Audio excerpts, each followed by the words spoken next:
So I was just like, haircut. I was like a barber, but for weed. And I hyper-focused because I was like, I need to get top surgery. And I made like 40 grand in like a month. in cash. And they, by the way, they love to just be like, they'd be like, here's $20,000 in 5s and 10s. Stop it. And they were like, you might want to clean those too, because they're covered in like resin. It was crazy.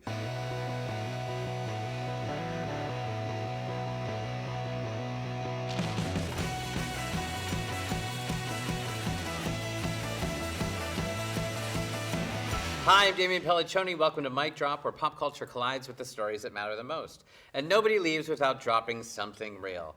Today in studio, we have a good friend and someone who is extremely funny. The fabulous Marval Rex is here! Yay! Hello, sir. Hi. How are you? I'm great. I am like basking in the beauty of you in your chair with your shoes. Oh, stop. You know, the little shoes, the little jacket, little fashion. You're not wearing shoes. I came socks out. I'm almost toots out. They could show up at any point during this interview. I love that you decided not to wear shoes on this show. You know. They don't allow you to wear it on the set. You have to step over the set. And we have this great plush rug. And now I can feel this plush rug in a really intimate way. We were just talking about your tattoos. You have a lot of tattoos, actually. I do.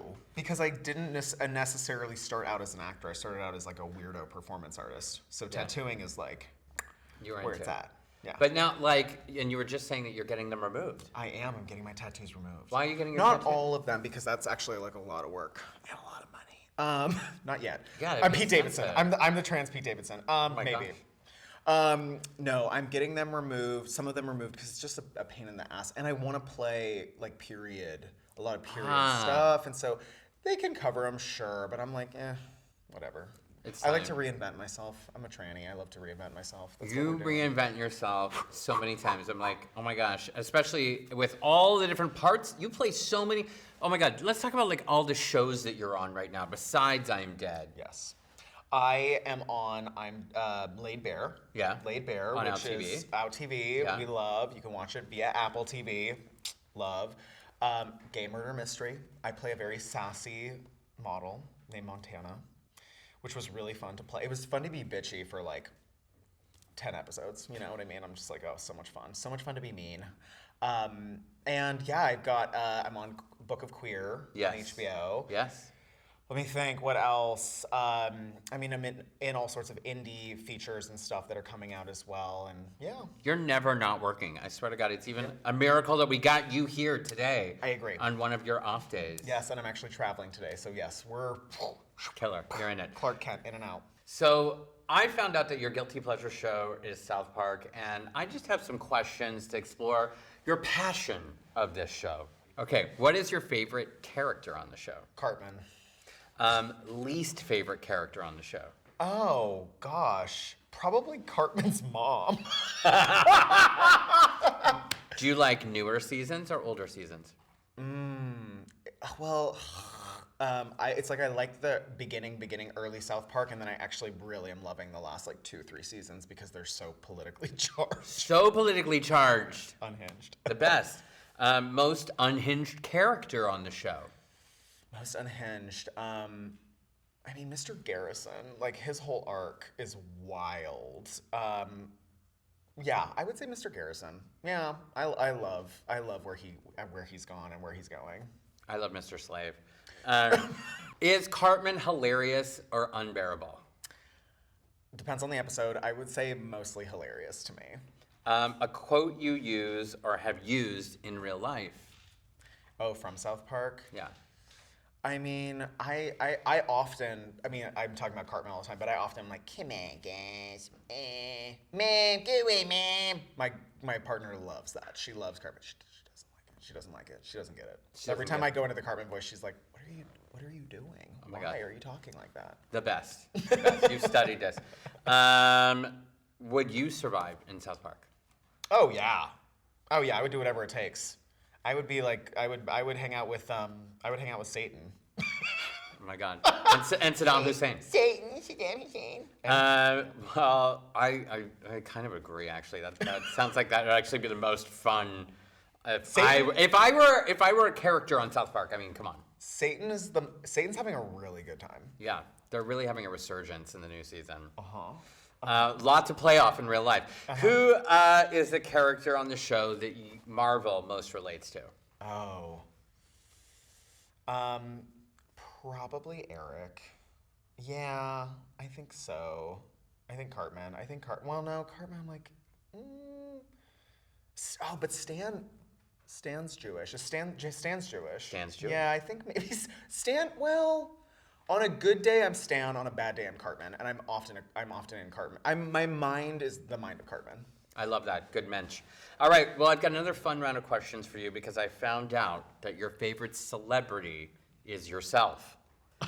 So I want to ask you some questions in a little section that I like to call, do you know her? Do you know him? Do you know they? Yeah. Are you ready? Her, she, they, all of them. Give it to me. What day of the week were you born on? Friday. What is your moon sign? Libra. What is your biggest pet peeve? Stalling. How old were you when you got your first tattoo? Oh, 18, like boom, the cusp of 18. Who is your second favorite celebrity? Second favorite celebrity. It's like a tie between Mia Goth and Juno Temple, and yes, you can definitely figure out that I have a thing for British women. Love it. Mia Goth or Juno Temple? Oh my God, we met Juno Temple at the GLAAD Awards. She was so lovely. I saw her at Echo Park once before the pandemic, and I almost passed out. I don't care. I've been around like major celebrities, and I saw her, and I was like, I wailed. Sir, are you okay? Should we get an ambulance? Excuse me, sir. So sweet. Well, I don't know if any of those answers that you gave on yourself are correct. I'm just going to assume that they are because Look it up. You know you better than anyone else. All right, I want to shift gears for a second. I understand that you actually have an interesting story that you want to tell us about that you've not told in an interview before. That's true. What is this story? This is my Humboldt County. This is your Humboldt County. It's my Humboldt County moment. It's so funny because I'm traveling to Humboldt County today. So this is very kismet that I'm Are you going to, is it like weed related? It's not weed related at all. Other than the fact that like my partner, she loves the green in all the ways. We're gonna go see the forest. We're gonna go get a shower. Yes, so I trimmed weed in Humboldt County before it was legal. I don't really care that I'm saying that now. Who cares? Come for me, feds. I'm like, I don't care. So I lived in Humboldt, and I was basically like a granola hippie, and I was like, I need to make money to pay for my top surgery. Yeah. This was back in the day, because I am basically a grandpa in trans years. A trampa. I'm a trampa. Yeah. And respect to Buck Angel. But I know, that's where I know that term. Respect to Buck Angel, because Totally Buck Angel's like the OG, and I'm like a baby trampa. I'm a baby trampa. Baby trampa. But yes, I feel like I'm 80 years old in trans years. And I was like, I need to make money. And the fastest way to make money in Northern California at the time was to go and sit and like give weed nuggets haircuts. Stop. So I was just like, haircut. I was like a barber, but for weed. And I hyper-focused because I was like, I need to get top surgery. And I made like 40 grand in like a month in cash. And they, by the way, they love to just be like, they'd be like, here's $20,000 in 5s and 10s. Stop it. Is that how you paid for your top surgery? You went to like the surgeon? You're like, here's like... As like a gender queer, like androgynous looking person, just like bricks of cash. And they were like, you might want to clean those too, because they're covered in like resin. It was crazy. They were like, you might not want to go across the border to Canada. You might want to get rid of that as quickly as possible. So I went to the bank. I was very friendly with the bank tellers in Northern California. They knew me. But it's like whatever. You just come in and you're like, here's 1,000 here, here's 1,000 there. Yeah. Every couple weeks. I could be a waiter. I could have been a waiter. Totally. Anyway, I hung out with the weirdest, strangest people. I call them dreadnecks. But you're up in the deep cut of like Northern California. You have to imagine like there's bears, there's grizzlies, and then there's a white guy whose name is Chingy. Like, you know what I mean? Like, it's the weirdest. Yeah, and they're all like, yeah, I got guns and we're selling drugs. Blah. Okay. Also very hippie granola though. So they're like, everything is one. We're all one. But like, I'm gonna go kill a bear for fun. Anyway, wild. I hung out for months on this one grow. They call them grows. Yeah. I hung out on this one grow with this guy who was basically like don't know how else to like explain him other than like the guy from Scary Movie who's like my germs. Like he's the guy who's like he's the guy who helps everything happen. He basically is like a PA on a set. Oh my God. And his name was Asher, and he was a total character. I don't even remember his last name, doesn't matter. But he kind of over time came out about his apparent relationship to L. Ron Hubbard. Oh no. Who is the founder of Scientology. Yeah. And Asher was like, oh, I'm under witness protection because my mother is L. Ron Hubbard's daughter. No! Oh my God, I hope we're not outing him right now. I mean, we don't know. I mean, don't and know I'm also like, we're on the grow. But Yeah. he was a wild character, and Wow. he apparently has something to do with the documentaries that have come out about Scientology. And he kept just being like, don't tell anyone I'm up here. And I'm like, babe, we don't even have service. Like, we're good. Yeah. You're not going to get caught up here. We basically don't exist in this world anymore. That is so, wow, what a wild experience. Really But crazy. it brought you to where you are today, and you were able to get top surgery afterwards. Yes. And mind you, I looked like baby Justin Bieber and was very androgynous. I mean, I'm like, how did they not know I was trans? But they like didn't. They just thought I was like a 16-year-old boy that had landed up there. They're like, that needed an all-cash job. Yeah, I needed an all-cash job. I needed that money fast. Yeah. And I got that. I got that coin. Well, I love weed, and I want to go learn how to cut weed. I can from teach you. I feel like that's a class. I grow weed. I still grow weed. Why do I not know this? Yeah, during the pandemic, I was the weed fairy. I grew like 12 pounds of weed. I grew so much weed. Stop. Okay, we're leaving right now. This interview is over. I need to go. I do. It's funny. I don't smoke it. It's really crazy. I don't smoke it, but I got a lot of Tauruses in my life who just Hit that. They All hit right, we're gonna take a little weed break right now. Back right after this with my friend Marval Rex. Hi, I'm Damian Pelliccione. Welcome back to Mic Drop. In studio today, we've got the fabulous, the funny Marval Rex. So, producer, comedian, star of I'm Dead on Revry, which we just shot not that long ago. Tell us, we were talking about doing a stand-up comedy show for like, oh my God, how many years now? Like a couple of years? at least two. At least two, because it all started when talk about the show that I saw at the Elysian that you produced. Yes. So I founded Big Dead Energy, which is the world's first, I believe, exclusive transmasculine comedy night. So I got a bunch of my trans guy adjacent dudes, chicken of the sea men. And we got together and I was like, I want to make a show. Joey Soloway sort of helped make that happen, inspired me, I should say. That's awesome. And we just had so much fun. That wasn't, the one at the Elysian was maybe one of our like later shows, but we started out in the Zephyr in West Hollywood and like, it was amazing. We just had the time of our lives and people were like, where has this been? Yeah. This perspective is so important. And all the guys, frankly, were just super funny. So funny. And you've been doing that show now for, oh my God, a couple of years, right? Yeah. So great. And that inspired us to come together. I remember I was hunting you down for years. I'm like, we're going to make a comedy special. Cut to today, now working with the fabulous Marie Rodriguez and Purple Intuition. My girl. Absolutely Obsessed. stunning. The Obsessed show with looks her. great. Yeah. You were funny as hell. Thank you.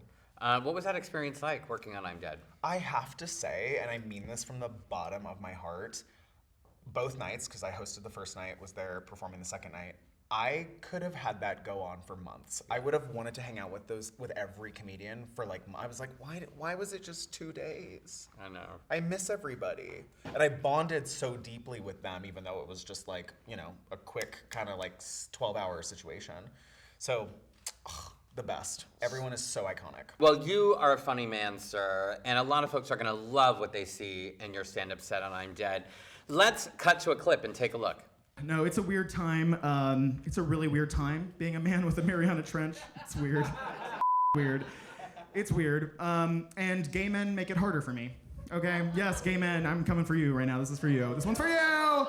Gay men, I'm a little annoyed right now. Because in the good Lord's year of 2025 and 2026, gay men took it upon themselves to be like, you know what? We're gonna teach straight white women about hockey and catching print. Catching print! I'm not happy about that part. I don't care about the hockey part. But I'm not happy about the catching print part. Now, for those who do not know what catching print is, catching print is when you deduce the size of a man's hog based on the shape of the print that is made in the print of his pants from said hog, okay? And of course the gays are meticulous and they're like, there's a grading system, A, B, C, and D. It's very German of you guys. I don't like this. As a Jew, I don't like that at all. I don't like that at all. All right, that was so funny. Oh my God. Don't forget to watch Marval Rex in I'm Dead, streaming right now on Revry. All right, when we get to our signature part of the show, where we love to ask every guest about their mic drop moment, a moment that they're so grounded in, a memory that'll last forever, something that you are so proud of. Has Marval Rex had his mic drop moment, or is this yet to happen for you? Oh, this is yet to happen for me. Tell us. What's in the future? You know, I mean, classic actor statement. All the actors watching are gonna be like, girl. I just am like, I want to be the first trans man to like be on stage in front of all of Hollywood and be like, yeah, I fucking did that. And it doesn't have to be an Oscar. I don't really care. I'm like, I don't care what the award is. I just want to come up and say some crazy shit like Kanye West said when he was standing next to George Bush in 2004 or whatever. When he was like, love. George Bush hates. I just want to say something absolutely off the wall, and everyone's like, You're like, I can't believe he just said I that. can't believe he just said that. But it'll be like a grounded truth bomb. Do you know what I mean? Yeah, of course. Where it's like my comedy. Like your comedy. Absolutely perfect. Don't forget to watch Marval Rex on I'm Dead, streaming right now on Revry, but stick around. We've got more in store right after this. Welcome back to Mic Drop. I'm Damian Pelliccione in the purple seat today. We've got Marval Rex. Marval, tell us what's up next for you. Ooh, yes. I'm currently juggling a few projects. I will say first and foremost that I am sort of the trans man, 00 agent spy James Bond in the vertical film scene in Los Angeles. So I'm in a lot of these vertical films that are hilarious and insane, yes. And I'm just like a stealth trans man in that world playing all these like CEOs and werewolves and stuff. That's so fun as a performance art piece. I'm doing 3 features this summer, so yeah, kind of going into, I know, which is really cool. So we'll see, and then there's some features that'll be coming out, I think, in the fall. That is so fun. You are one of the busiest working people that I know. The vertical Jason Bateman. Yeah, I am the vertical Jason Bateman. Yes, I am. Yeah, that's it. You gave us this photo of you. I did. Can you tell us a little bit about what we are looking at here? I'm like, where is that? Is that Salt Lake City? It is. Okay, so this is me probably at like 4 years old in Salt Lake City, Utah, which is where I was born and raised, not Mormon. That's a story for another day. That is a whole other feature. That's a whole other feature. And this is me, I think I'm playing like a safari person with my little binoculars and a camera that I'm sure my mom helped me make. And I have a dolphin shirt, and I still to this day love dolphins as a man who surfs pretty regularly. You surf? I surf. Oh my God, the bodysuit and everything? I fully surf bodysuit and everything. Oh my God, I want to go surfing I'm with you. like strapped up like a seal in there, hanging out with the dolphins and sharks and crazy stuff. Where's like your favorite place to surf? Manhattan Beach, which is El Porto. Wow. Yeah. Orange County, right? Is that Orange County? No, that's LA County. Manhattan Beach is just like south of Dockweiler. Okay. Yeah, and then I like to go to Malibu, definitely, but like the dudes in Malibu are... You would think surfing is like really chill. They're crazy. Really? They're like conservative? They're like almost like they're coked out surfing, and they're like, get out of my wave, and I'm like, bro, we're just hanging. It's the ocean is everybody's serious. real estate. Yeah. Like, this isn't even your home. All these bitches voting for Spencer Pratt. All right. We get to one of my favorite parts of the show where I ask all of my guests about one thing that they just cannot get rid of in their closet, in a little section I like to call, I can't quit you. Okay, wow. What is this item in Marval's closet, and where was this photo taken? Oh my God. Yes, red carpet of the Book of Queer premiere that happened. That was back when it was Discovery Plus. Now it's HBO. Yeah. And I've had this outfit. It is a pink Barbie onesie, like Barbie print, but it says Babe on it, since probably 2018, when I was walking through Amsterdam by myself, and I just like caught the glimpse of this tiny little shop, and I walked in, and it was this like totally eccentric Dutch woman who made all this clothing. She made that with her hands. And she was like, oh, yes, I make for Burning Man. This is for Burning Man. And I was like, great, I'm never going to go to Burning Man, but I need that. And I actually think it might have been the only one in the store because I kind of wish I had a second because I have worked. Worn it down. I have worked it. But I'm obsessed with it, and I love it because also, like, it just gives me that, like, Ken doll. Right. You know, there ain't no bulge with that one. I mean, I could put a bulge in there, but I like to Packer. I could just pack, but I'm like, I love to just Ken doll it because it's hilarious because it's Barbie. Oh it is my favorite color too. I'm obsessed with pink. You look great in every color, Marval. Oh my God, such a handsome gentleman. All right, so we love to give our guests the final drop the mic moment. So I'm gonna hand you this microphone and I want you to do your thing right down the barrel of that camera. As the transsexual Jason Bateman, what I really want to say to you is that life is long, life is short, life is hard, life is soft, but the most important thing you need to do is be your fucking self, go hard, go ham, and maybe one day you'll look really hot and sexy like me. Bam! Drop that mic! Love it! Right onto my sock. Right on the sock. Don't forget to watch Marval Rex and I'm Dead streaming right now on Revry. Thank you so much for joining me today in studio. And thank you for watching this week's edition of Mic Drop.